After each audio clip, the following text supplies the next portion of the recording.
Hey, welcome back to Evil's Comics. This guy right here is Evil Mike, and I got a review for you. This is from Image Comics, StarHenge, issue number 1. It is book 1, The Dragon and the Boar. It is written, illustrated, lettering, all by Liam Sharp. Fair warning, I buy a lot of Liam Sharp, but it's always like a 50-50 with him. He does a lot of Batman, so I buy. Of course, I'm a big Batman fan, and it's always give or take. I've liked his last Batman that he did, the Reptilian. It was really good, but before then, he's had some that I didn't really like. And it's not that I'm not a big fan of his writing. It's more so his art. He dwells into, I would call it abstract art, and for the most part, it's beautiful. It's breathtaking. It's strange. It's crazy looking. But there's certain times where I need definition of, especially when they're trying to explain what's going on in the story. For the most part, like, some of his books have just been really, really, like, confusing, and the story that went with it was already confusing. But anyways, in Liam Sharp fashion, his art is definitely different. I would definitely call it abstract, but he's added a little something in this book. I would say maybe a digital touch. I don't know what it is, because normally he just deals in paintings, but there are some panels that look like it's just either really good hand drawn, or maybe he's doing it on a computer. And either or, it doesn't matter to me. It's still his art. So let's get into the review. Honestly, I've heard a couple different reviews or opinions about this book, and they weren't so high. Honestly, I freaking loved it. It was kind of dope. It's kind of hard to explain because it's set in a 3-part story thing. There's like one part of the story going on here, there's another part of the story going on here, and there's a futuristic story going on. But basically, it's told from a watcher's standpoint, where we get to meet this guy, and I think that's who it is in the very beginning. It's like a prologue that happens. Now, I will say, all that I just said about Liam Sharp, the art in this book is fantastic. To me, it's so reminiscent of H.E. Geiger and some other very famous artists, but it's different Liam Sharp, I'll say that. I loved it. There were so many scenes, just the startup right here, and it's basic space and stuff, and then you kind of get into some other, like this like caveman looking or early man looking, killing, a deer or something like that, and it's just a very pretty picture. But then it gets into the next page, and we got this like goat man looking, kind of maybe the representation of the devil kind of thing. But honestly, once you get down to the story, the watcher starts telling you, hey, time and everything kind of happens all at once. So I'm kind of like, I've witnessed everything, but everything's going on at the same time. And he kind of tells us about the futuristic part of the story, and how, like, it did go the way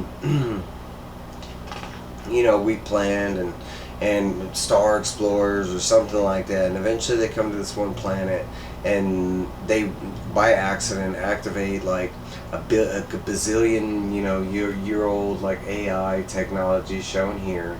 And this is where the art like really started getting fantastic in my eyes. This is where honestly I started getting that kind of H.R. Geiger feel to it. But okay, so these humans activate this AI, and sure enough, it turns out to be the Skynet thing, but it didn't stop there. These robots, because I don't think they were Earthborn, but they do find out, mixing with the humans, that the biggest thing that we're scared of is ourselves. So these robots are a little different, where they start like wearing us to scare us, kind of thing. They kill us and maybe take their skin, and stuff like that. And they kind of show one right here, and he just looks like,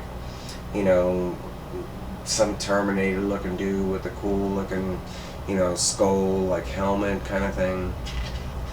But basically the robots, use that to their advantage, and it come to find out, and they deemed themselves the cast. They weren't robots or androids or stuff like that. They were called the cast, and it's because they wear like our stuff, you know, as a cast kind of thing. So the casts eventually wipe out like most of humanity across like gajillion, I don't know, solar systems or whatever. And the narrator kind of cuts off, and he kind of explains what he was doing, and they kind of jump back, and it looks like maybe anywhere between the 1980s to the, you know, to current time, 2020s. But it just shows like this guy playing football, like, and him falling in love with this girl, you know, and it's just explaining like how they're falling in love. But the girl that the football star ends up falling in love with is like heavily attuned into magic, like tarot cards, Wiccan, that kind of stuff showing over here.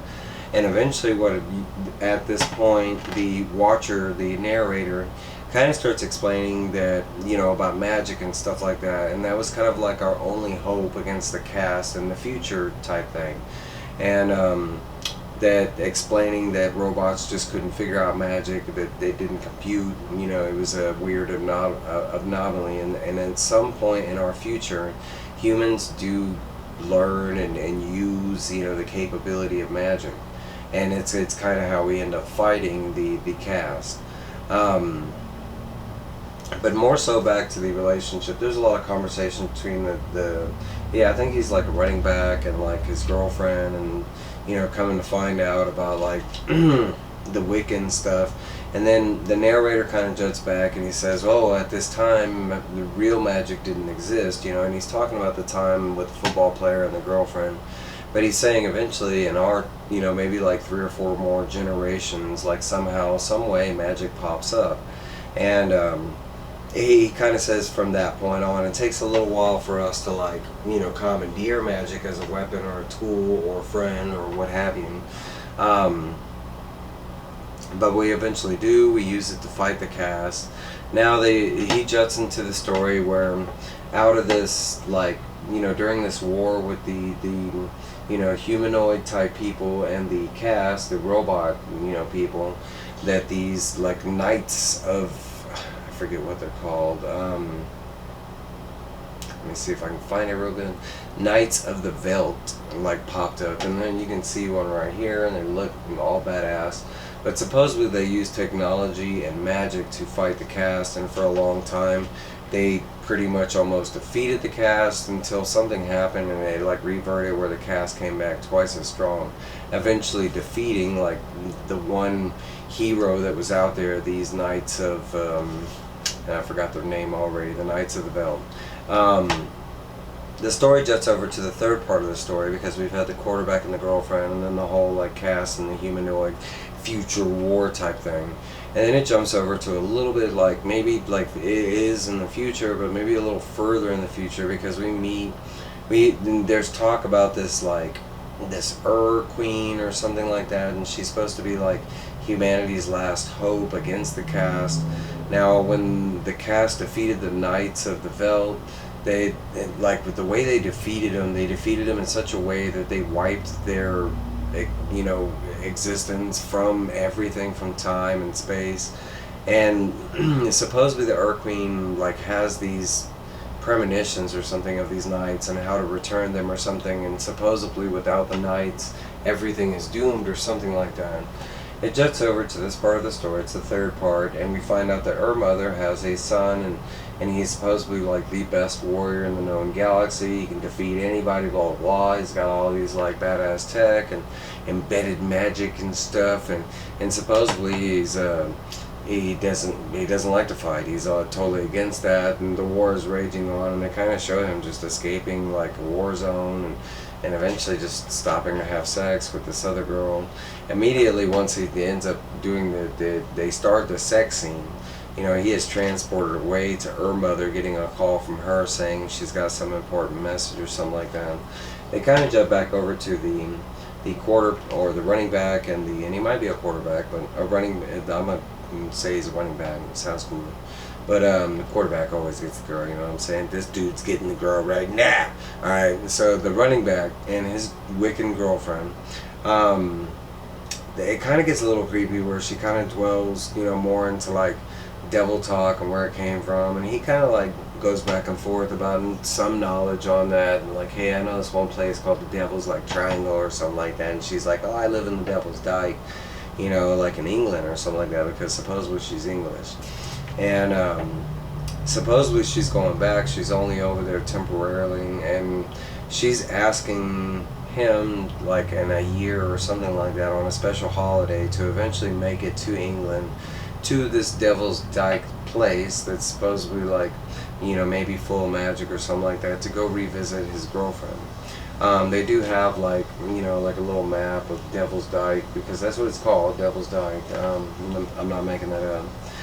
But there's another one called his was Mount Diablo, and hers was the Devil's Dyke. We jump back over to some of the best art in the book. Man, it's amazing. This is the Queen Mother with her son, and I think the son's name is like White or something like that. It's like Wit, or I don't know if I can see it. Let me see if I can pronounce it for you, because his name is very weird. It's like YW, like TT V. I don't know. It's a very futuristic looking, you know, name. But this is a lot more of the H.E. Geiger representation that I was talking about. This part is basically like, you know, our Queen Mother is basically saying they're doomed if they don't fight these knights, and her son basically saying that these knights are like a myth, that they've never been found, heard of. She's the only one that talks about them, blah, blah, blah. Eventually she makes the plan to send him to Earth, even though at this time Earth is supposed to be like just a rock or something like that, but that's the plan, is somehow, some way, something in her visions shown something about Earth. So this Vite or White, or however you say his name, is on his way to Earth. At the end of the book, it shows something that's very confusing. I'm assuming it might be like the birth of magic, but it shows right here this like guy. It looks like he's stuck like in the water under some rocks, and it looks like he's dying. He's got, you know, there's some battle damage going on, and like all of a sudden it looks like he's coughing underwater, and like out of his mouth comes a fish, and we see like the fish swim off. Over here it looks like, to me, what I got out of it, and this is what I'm talking about his art, it's not really like, it's so weird, it's not really self-explainable, but what I'm getting out of this is that fish is like turning into a man, is turning into this thing, is like, you know, more of a man over here, and he's coming out of the water. And at the very end, he's coming out of the water, and we see this massive figure, and the guy is just saying like, Merlin, and Merlin is saying like, Lud's beard, can it be? Can you speak? Who are you, child? And that's it. He just says Merlin, and that's where this issue leaves off. Honestly, I was it was kind of like last of my pile to read, and honestly, I'm kind of glad I did, because it was so amazing. It's been one of the first Liam Sharp books I can actually say that I was like ecstatic, like, oh my god, this is such a great read. The story, it reminded me of like a mix of Dune with a mix of like there was just a lot in this book, but its own concept in itself, I can't say it's like anything else I've come across. I can say maybe like, you know, some Star Wars in there, some Dune, you know, but it's all hearsay, but especially my hearsay.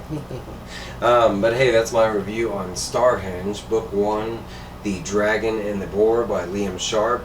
I highly recommend it. It might not be for everybody, but if you're a sci-fi fan into crazy, you know, new, you know, I don't know, stories, I'd say give it a try, see what you think. I mean, the art in itself is worth it alone. The art was pretty dope. But hey, that's my review. I hope to see y'all soon. I'm gonna read some more, see if I can knock out some reviews. I had the night off, so let's see what we got. Bye, guys.